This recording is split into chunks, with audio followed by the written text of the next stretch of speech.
Okay, so I had an interview for a new job today. Like a proper job. Like a proper show up to work job.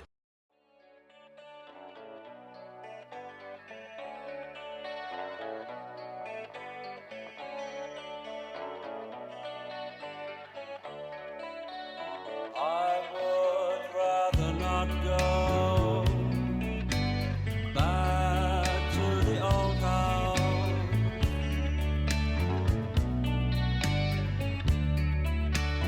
I would rather not go back to the old house.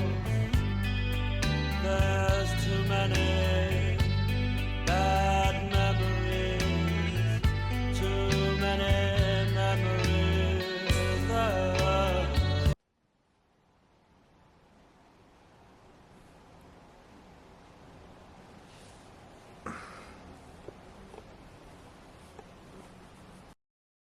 Okay, so welcome to Ewan's current life.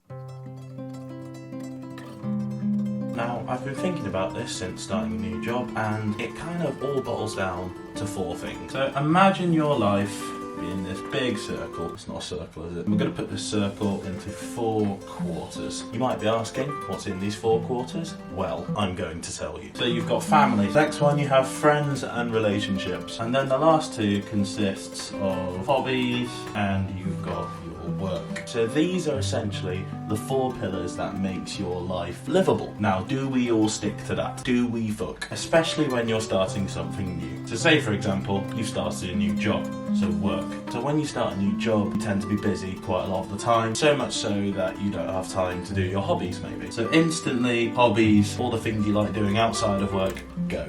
Because you've not got time to do them because you're working so much. And now what you're noticing is that work actually takes more time up than friends, relationships and your family. What does this do? It affects this. I've just realised I've spelt friends wrong. Let me just there we go. Now here's when things start getting a little bit tricky. Because you're working so much, you don't have time to see your friends. But the thing is, because they're your friends, you're not really going to get rid of them. And they're not really going to get rid of you. So you can kind of put them on the back burner because you know they will always be around and you can add them back into your life. Now this one, this one maybe not. Let's be honest guys, if you're seeing someone, boyfriend, girlfriend, whoever, they're gonna start to get annoyed if they can't see you. And if they can't see you week after week after week, you could be busy, could be a perfectly valid reason, but if they're not seeing you, there's not really much of a relationship going on, is there? So as time goes on, this then goes. So you are now left with work and family. Now here's the bit where it actually gets a bit weird. Because you've got so much going on with work and it's taking over literally all your life, you think work is at the forefront of everything. Which in some aspects it is, however, not this case. It's actually almost like a parasite. Because while you've been at work, while you've been trapped in this little circle, everything around you has gone. Your friends, your hobbies, your girlfriend, your boyfriend, all because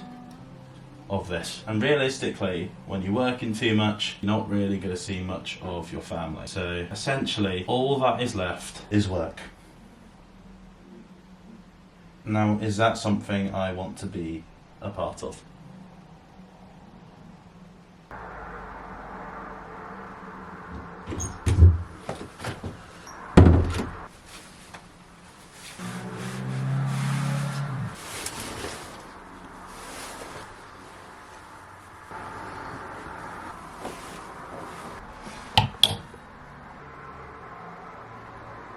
Fuck.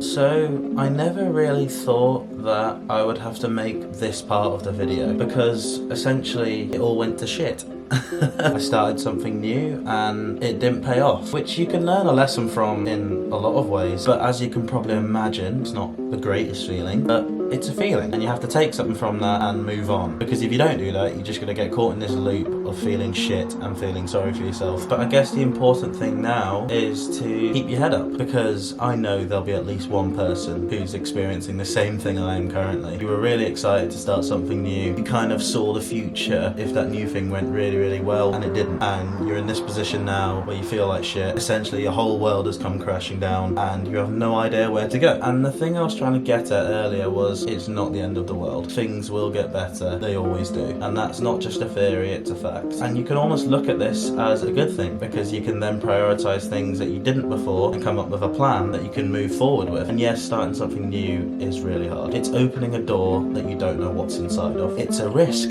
Yeah, but what's the point of living if you're not going to get out of your comfort zone sometimes? If you're not going to take a little risk from time to time? Because yes, comfort is nice. It's nice being comfortable. It's nice doing something that you know. It's nice feeling safe. But if all we wanted was to be safe and comfortable, we wouldn't push ourselves every day. We wouldn't go for runs. We wouldn't have ice baths. We wouldn't ask that girl out. We wouldn't be vulnerable around people. And at the end of the day, I think the moral of this story and this video is the most important thing to do in life is to live. And in that circle, you should prioritise nothing but living. And I think that's what I'm going to do from now on.